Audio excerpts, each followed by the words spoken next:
नमस्कार, खबर समय जगत में आपका स्वागत है। मैं हूं आपके साथ अंकिता और आइए अब खबरें देखते हैं विस्तार से। राजगढ़ मध्य प्रदेश में होने वाले आगामी विधानसभा चुनावों को लेकर राजनीतिक दलों के द्वारा मतदाताओं को अपने पक्ष में मतदान करने के लिए प्रत्याशियों द्वारा कई तरह के प्रयास किए जा रहे हैं। प्रत्याशियों के द्वारा मतदाताओं के बीच जाकर जनसंपर्क किया जा रहा है, तो कई प्रत्याशियों के द्वारा अपने अपने विधानसभा क्षेत्र में वरिष्ठ नेताओं के द्वारा आम सभा भी करवाई जा रही है। इसी कड़ी में बुधवार को राजगढ़ जिले के जीरापुर, चाटुखेड़ा, ब्यावरा, नरसिंहगढ़ आदि विधानसभा क्षेत्रों में भाजपा प्रत्याशियों के समर्थन में प्रदेश के मुखिया शिवराज सिंह चौहान द्वारा मतदाताओं से भारतीय जनता पार्टी को वोट देकर भाजपा प्रत्याशियों को जिताने की अपील की गई है। उन्होंने भाजपा सरकार द्वारा चलाई जा रही जन कल्याणकारी योजनाओं को मतदाताओं के सामने पेश किया और भाजपा प्रत्याशियों को जिताकर फिर से प्रदेश में भाजपा सरकार बनाने का प्रदेश की जनता से आह्वान किया है। हमारे बीच में आ चुके हैं, हम ताली बजा करके उनका स्वागत करें, वंदन करें, अभिनंदन करें, स्वागत करें। आदरणीय मुख्यमंत्री जी का स्वागत है। मैं आदरणीय मुख्यमंत्री जी को अनुरोध करता हूं कि हमें मार्गदर्शन। धन्यवाद। साफारेंदो देखो, दो सभाएं बुराबर और श्यामपुर रह जाएगी, इसलिए सीधे बोलो जी। अपन साफा में तब पहनूंगा जब नारायण सिंह पवार को आप विधायक बना देंगे, तब मैं साफा पहनने आऊंगा। बोलिए भारत माता की, मेरी लाडली बहनों की, मेरे प्यारे भाइयों की और भांजे भांजियों की। आदरणीय मंच, हमारे सांसद जी, हमारे जिलाध्यक्ष ज्ञान सिंह जी, हमारे प्रत्याशी नारायण सिंह जी। अब आदरणीय मंच कह रहा हूं क्योंकि समय नहीं है, नहीं तो दो सभाएं मेरी रह जाएगी। इसलिए आदरणीय मंच, मेरी बहनों, मेरे भाइयों, भांजे भांजियों, सबको राम राम। देर बहुत हो गई, गुस्सा तो नहीं हो? अरे हेलीकॉप्टर का दौरा सड़क से तय कर रहा हूं, मैं मामा हूं। मैंने तय किया था कि जाऊंगा जरूर, लेकिन अभी कुरावर और श्यामपुर में भी लोग इंतजार कर रहे हैं। देखो मेरे बहनों और भाइयों, मैं सरकार नहीं चलाता, मैं परिवार चलाता हूं। परिवार, ये मेरा परिवार है। अच्छा आप बताओ ईमानदारी से, मैं भैया लगता हूं कि मुख्यमंत्री? और बच्चों का ये अपना परिवार है और सचमुच में मैं धन्य हूं। भगवान, मैं तेरे चरणों में बारंबार प्यार करता हूं, प्रणाम करता हूं, इतना बड़ा परिवार मुझे दिया। और से मेरी बहनों, मैंने परिवार समझ के, मेरी बहनें समझ के, सगा भाई हूं तुम्हारा, सौतेला नहीं हुए, समझ लेना।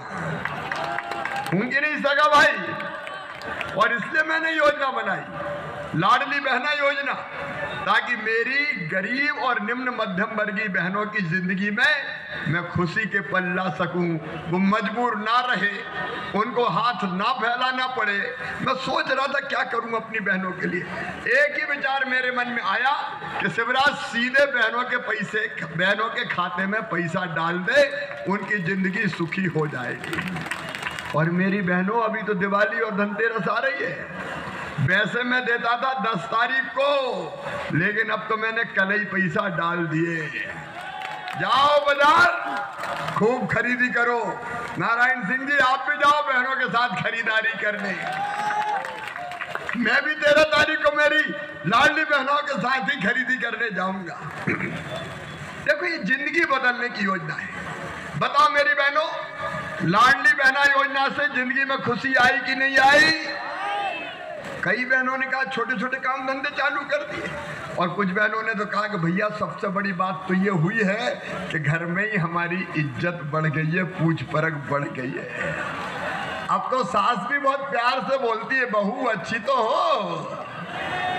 और कई ने कहा कि हमारे पतिदेव पहले तो कई बार डांट डूट देते थे, लेकिन अब बड़े प्यार से बोलते हैं, पप्पू की मम्मी कैसी हो।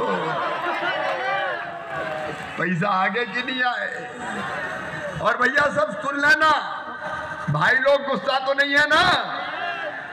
इतने ही थोड़ी रहने दूंगा, दो चीजें और करूंगा।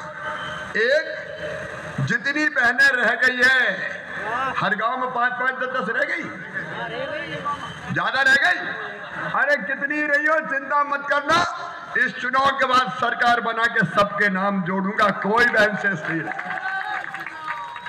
और दूसरी बात, बेटियों ने मुझे शिकायत की कि मामा एक गड़बड़ है। मैंने कहा क्या? बोले आपने नियम लगा दिया कि 21 साल में शादी हो जाए तो देंगे, हमें नहीं करना, हमें तो पढ़ना है।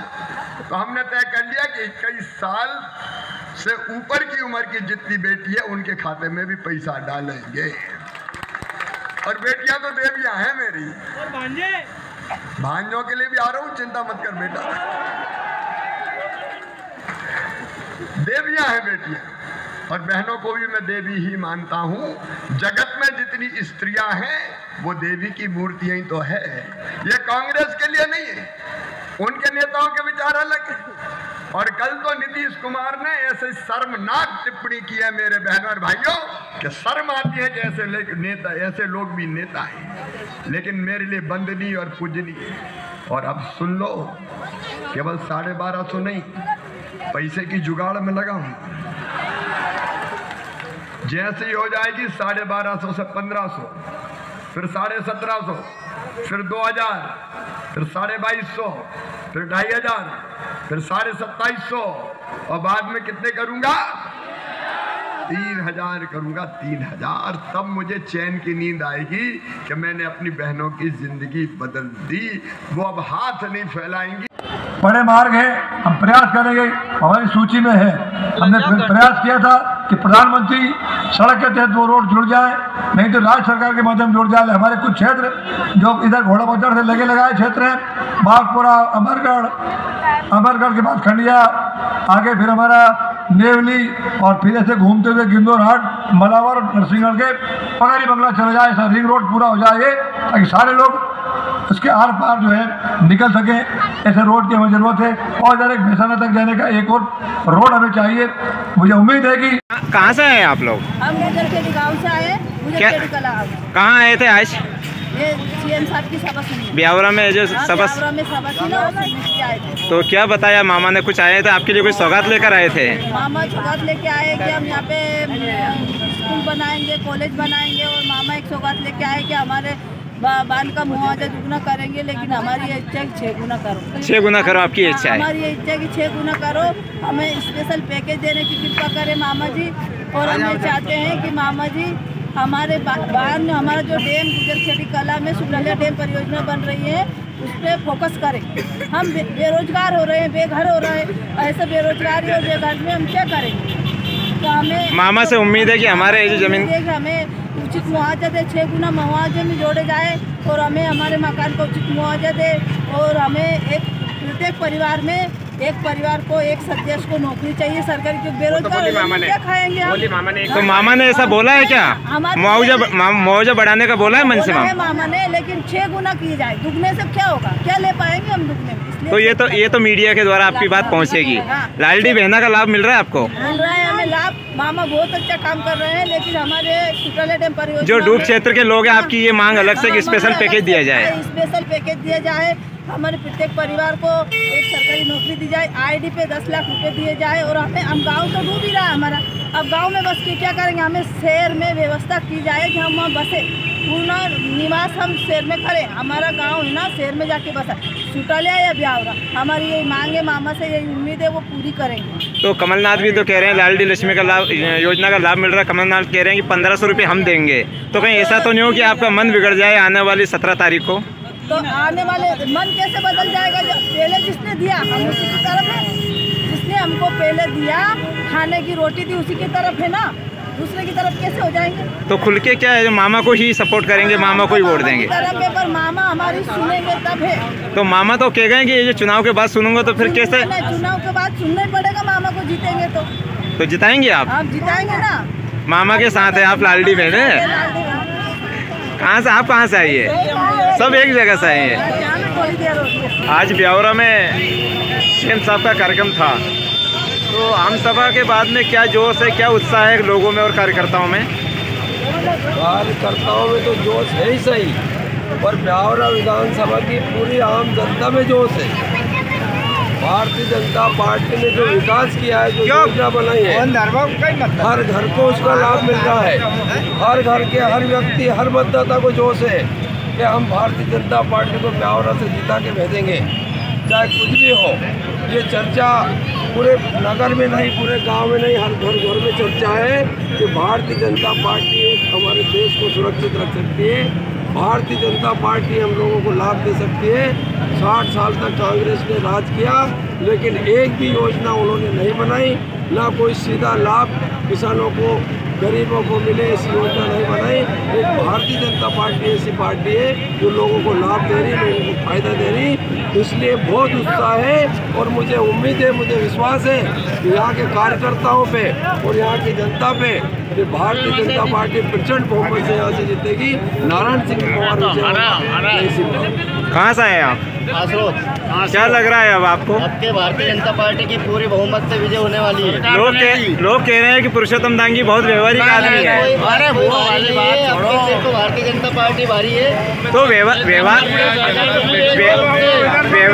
व्यवहार को वोट दोगे, पूरी कड़ी को दोगे कि विकास को दोगे? विकास होता है, वोट में विकास करते हैं, विकास के साथ है, हम तो भारतीय जनता पार्टी के साथ है। गांव पूड़ी खाने से कुछ नहीं हो, कड़ी खा के आ गए। अरे विकास देखाएंगे अब की बार, विकास ब्यावरा में कमल खिलेगा, कमल मिलेगा। भारतीय जनता पार्टी कई जगह गाँवों में जाते हैं तो लोग कहते हैं कि पुरुषोत्तम दांगी व्यवहारिक आदमी है और हर गरीब के कार्यक्रम में आते हैं। नारायण सिंह पवार होता है, कार्यक्रम में आना एक अगल बात है और विकास करना है। आने जाने से कुछ नहीं होता। हम चौड़ी से सर इनका लेना, आने जाने से कुछ नहीं होता है। आम जनता समझ चुकी है, विकास के नाम पर वोट डलेगा इस बार, सिर्फ विकास। वाले बोलते हैं कि क्या नाम है आपका? प्रभावित लोग बोलते हैं कि कम मुआवजा। अब तो स्वयं हमारे मामा जी बोल चुके हैं यहाँ पे कि अच्छा मुआवजा मिलेगा, दोगुना मिलेगा, और हम भी भरपूर मामा जी के साथ हैं। लोग कह रहे हैं कि पुरुषोत्तम दांगी मिलनसार आदमी है, उसको मिलनसार है, लेकिन हमें शिक्षित और जागरूक विधायक चाहिए क्षेत्र में। कहाँ से आए आप? मलावर के पास बहुलिया। तो आम सभा हुई आज सीएम की, जो क्या इससे कोई फर्क पड़ रहा है अब मतदाताओं को? बहुत ज़्यादा वोट से जीतेगा, कम से कम 51,000 से। और साहब कहाँ से आए आप? ब्यावरा से ही हो साहब। विकास देखो, पूरे ब्यावरा में विकास हुआ है, पूरा हर चीज़ का विकास हुआ है ब्यावरा में, और आगे भी विकास होगा, और सिर्फ ब्यावरा की जनता विकास को ही चुनेगी। राजगढ़ से खबर समय जगत के लिए जिला ब्यूरो चीफ शिव सिंह परमार की report. For latest news, subscribe to our channel and press the bell icon.